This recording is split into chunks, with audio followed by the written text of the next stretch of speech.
Hello मेरे प्यारे बच्चों, स्वागत है आपका आपके चैनल SRS लर्निंग में। बच्चों, जो आज की हमारी जो वर्कशीट है वो कौन सी है वर्कशीट पहले देखें।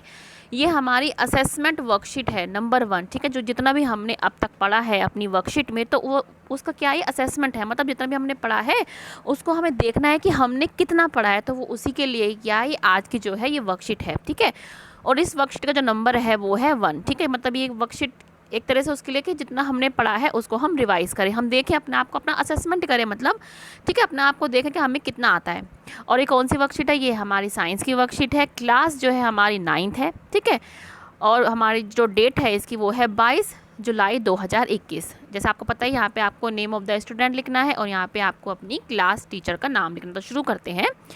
Darken the circle against the correct option of the flowing question with pencil और पेन। सबसे पहले तो हमें ये जो हमें जो दे रखा है पहले ये पढ़ना है। हमें ये क्या कह रहा है कि हमें क्या है, ये 4 ऑप्शन है हमारे, ये मतलब ये ऑप्शन है। ठीक है, यहाँ पे हमें अगर जौन सा सही है, जौन सा भी आपका जो करेक्ट ऑप्शन है उसको आपको पेंसिल से या पेन से उसको सर्कल करना है। जैसे ये सर्कल है, ठीक है, उसको आपको डार्क करना है पेंसिल या पेंसिल से, इस तरीके से। ठीक है, तो ये आपको इस तरीके से करना है। अब हम क्वेश्चन करते हैं। फर्स्ट क्वेश्चन है, leaves are generally green in colour due to the presence of. इसमें पूछ रखा है कि जो आपकी लीव्स है वो जनरली ग्रीन होती है, क्यों, किसके कारण। जैसे आपको पता है ये आपकी लीफ है, ठीक है ना, एक मिनट आपको हम ग्रीन से बनाएंगे। जैसे आपको पता है कि ये आपकी जो है लीफ है, ठीक है, ये क्या है, ग्रीन होती है। ये तो किसके कारण होती है, तो किसके कारण होती है, ये होती है क्लोरोफिल के कारण। किसके कारण, जो लीफ होती है हमारे को क्या है वो इम्पार्ट करती है कौन सा colour, green, due to chlorophyll, due to presence of the chlorophyll. तो आपको ये वाला आपका सी ऑप्शन सही है, और आपको यहाँ पे पेंसिल या पेन से इसको डार्क करना है। ठीक है, नेक्स्ट क्वेश्चन है आपका कि which of the following is the function of stomata. के स्टोमेटा का फंक्शन क्या है, आपको पहले पता होना चाहिए। आपका जो स्टोमेटा है वहाँ वो कहाँ पे उपस्थित होता है। Stomata is present on the lower और upper side of the leaf. ये आपकी लीफ है, ठीक है, आपकी ये लोअर साइड होती है, यहाँ पे अपर भी होता है लेकिन लोअर साइड में ज़्यादा होता है। तो जो आपके स्टोमेटा है ना यहाँ पे प्रेजेंट होते हैं। ठीक है, ये आपके जो है ये स्टोमेटा है। ठीक है, ये आपके स्टोमेटा है। ठीक है, ये मैं आपको बड़ा करके दिखाती हूँ। ये आपके क्या है, इस तरीके से आपके जो होते हैं ये स्टोमेटा होते हैं। ठीक है, तो ये पूछ रखा है कि ये जो है ना ये आपका स्टोमेटा है। तो ये क्या एक्सचेंज करता है, ठीक है, तो ये क्या करता है, गैसेस का एक्सचेंज करता है। बाहर से क्या होती है, कार्बन डाइऑक्साइड आती है, ठीक है, अंदर घुसती है इसके थ्रू, और जो फोटोसिंथेसिस के दौरान जो हमारी ऑक्सीजन बनती है वो क्या है, बाहर निकलती है। ठीक है, तो इसका ऑप्शन क्या सही है, इसका सही है C, exchange of gases and transpiration. ये ट्रांसपायरेशन और गैसेस का क्या करती है, एक्सचेंज करती है। ट्रांसपायरेशन में क्या गैस का एक्सचेंज होता है। ठीक है, तो आपको ये बता ही दिया था। फिर है which of the following should be done to reduce water pollution, कि हमें वाटर पोल्यूशन को मतलब जल के पोल्यूशन को कम करने के लिए क्या करना चाहिए। आपके ऑप्शन है washing clothes in the river, के रिवर में हमें क्लोथ धोने चाहिए, बिल्कुल गलत है ये तो। ठीक है ना, bathing animals in the river, के आपको एनिमल को अपने रिवर में नहलाना चाहिए, नहीं। Treating Suez before discharge into the water bodies, के आप ये आपका ऑप्शन सही है कि क्या लिखा है कि आपको अगर वाटर बॉडी में आपको कोई स्वेज है मतलब गंदा कोई पानी वानी है, तो आपको उनको वाटर बॉडीज मतलब रिवर में डालने से पहले उसको क्या है, सही करने साफ़ कर लेना चाहिए। तो ये आपका ऑप्शन बिल्कुल सही है, तो ये आप सी पे इस पे निशान लगा देंगे। ठीक है, और ये वाला throwing garbage around the river bank, ये बिल्कुल गलत है। तो आपका सही कौन सा है, सी। अभी तक कौन सा सी ही आपके ऑप्शन जो है सही आ रहे हैं। ठीक है, अब हम नेक्स्ट पढ़ते हैं आगे। अब है आपका कि which of the following is present in animal cell, के एनिमल सेल में क्या प्रेजेंट होता है। ठीक है, आपके 2 सेल होती हैं। ठीक है, आपकी जो सेल होती हैं 2 प्रकार की होती है, एक तो एनिमल सेल होती है, एक होती है प्लांट सेल। ठीक है, 2 होती है एनिमल सेल और प्लांट सेल। हमारे को पूछा एनिमल सेल में। ठीक है, अब ये भी हमारी क्या है, ये आपकी एनिमल सेल है। आपको समझाने के लिए ये क्या है, एनिमल सेल है। ठीक है, ये आपकी प्लांट सेल है। ठीक है, एज एग्जांपल आपको समझा रही हूँ। प्लांट सेल में हमेशा एक कवरिंग और होती है।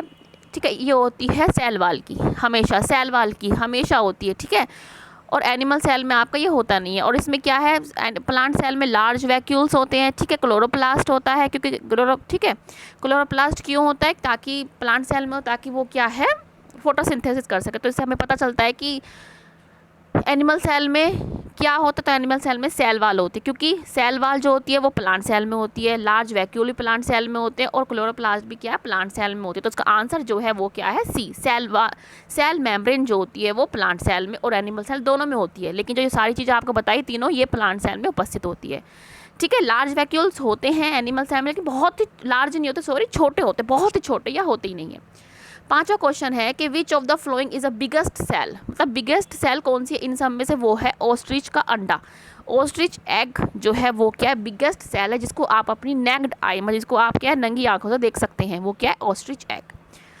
सिक्स्थ है आपका क्वेश्चन कि which of the identify the metal which exist as liquid at room temperature, कि रूम टेम्परेचर पे कौन सी जो गैस है, ठीक है, कौन सी मेटल है जो लिक्विड स्टेट में रहती है, तो वो कौन सी रहती है, मरकरी। कौन सी रहती है, मरकरी। तो आपको ये करना मत भूलिए, आपको डार्क पेन या पेंसिल से करना है, मरकरी। ठीक है, अगर नॉन मेटल पूछते तब ब्रोमाइन आता, लेकिन हमें क्या पूछा है, मेटल, तो क्या आंसर है इसका, मरकरी, डी आंसर है इसका आपका। ठीक है, नेक्स्ट क्वेश्चन पढ़ते हैं 7वें पे कि the property of metal to get beaten into thin sheets, के हम वो मेटल की वो प्रॉपर्टी का बताना है हमें कि जो उनको थिन शीट्स में आप बदलते हैं उसको क्या बोलते हैं, उसको बोलते हैं मैलिबिलिटी। क्या बोलते हैं, मैलिबिलिटी। जैसे आप जो है एल्यूमिनियम फॉइल, जिसमें आप क्या है अपना खाना रैप करके ले जाते हैं, एल्यूमिनियम फॉइल, वो भी क्या है, मेटल है, और उसको हमने क्या है बहुत ही पतली पतली शीट में किया, उसको हमने चेंज किया, तो वो कौन सी प्रॉपर्टी है मेटल्स की, वो है मैलिबिलिटी। ठीक है, 8th क्वेश्चन है आपका, non metals like sulphur reacts with oxygen to produce, क्या प्रोड्यूस करती है आपके, जब कोई नॉन मेटल, ठीक है, सल्फर के साथ रिएक्ट करती है, जब कोई नॉन मेटल, जैसे नॉन मेटल कौन सी ले ली इन्होंने, सल्फर।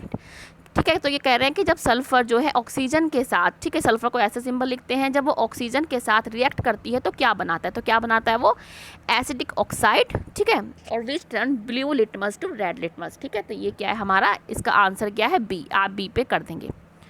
नेक्स्ट है which of the following are not the source of air pollution. अब नोट को याद रखो, हमें क्या पूछना है, नहीं, वो चीज़ बताए जो नहीं करता।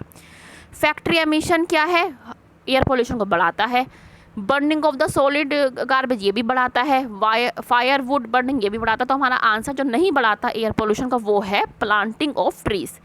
ठीक है, अगर हम ज़्यादा प्लांट्स लगाएंगे तो वो हमारे और एयर पॉल्यूशन को नहीं बढ़ाता है। ठीक है, ये चीज़ आप याद रखें, क्या पूछ रहे हैं, नहीं। नेक्स्ट क्वेश्चन और लास्ट क्वेश्चन है बेटा कि which of the following is a not a unicellular. सबसे पहले आपको यूनिसेलुलर ऑर्गेनिज्म के बारे में पता होना चाहिए। यूनिसेलुलर क्या होता है, जो सिर्फ एक सेल से बने होते हैं। ठीक है, जो सिर्फ एक सेल से बने होते हैं उनको बोलते हैं यूनिसेलुलर। जैसे आपका पैरामीशियम, ठीक है, ये आपका पैरामीशियम होता है, ये भी क्या है, एक सेल का बना हुआ होता है। अमीबिया, यह आपका अमीबा है, अमीबा की कोई भी शेप होती है, ये भी एक सेल का बना होता है। आपका युगलिना आपका इस तरीके का होता है, ये भी क्या एक सेल का बना होता है। तो जिसमें जो एक सेल का बना हुआ है वो तो है आपका पैरामीशियम, अमीबा और युगलिना। अब ये पूछ रहे हैं कौन सा नहीं है, नोट लिखा है तो कौन सा नहीं है, ह्यूमन बींग्स, मतलब हम क्या है, मल्टी सेलुलर हैं, हम क्या है, एक से ज़्यादा सेल के बने हुए हैं। तो इसका आंसर क्या है, ह्यूमन बींग्स। ठीक है, तो ये हमने एक बार कर लिया। ठीक है, एक बार और निशान लगा दें।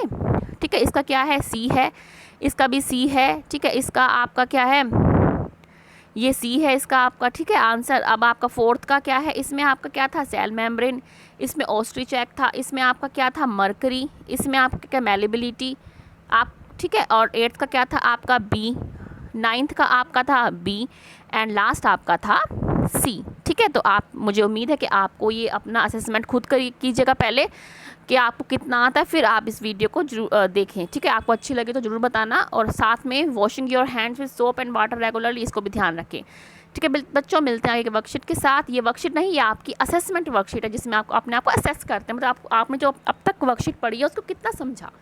ठीक है, बाय बच्चों। अगर आपको अच्छा लगा तो प्लीज़ हमारा चैनल भी जरूर लाइक कीजिएगा। बाय बच्चों।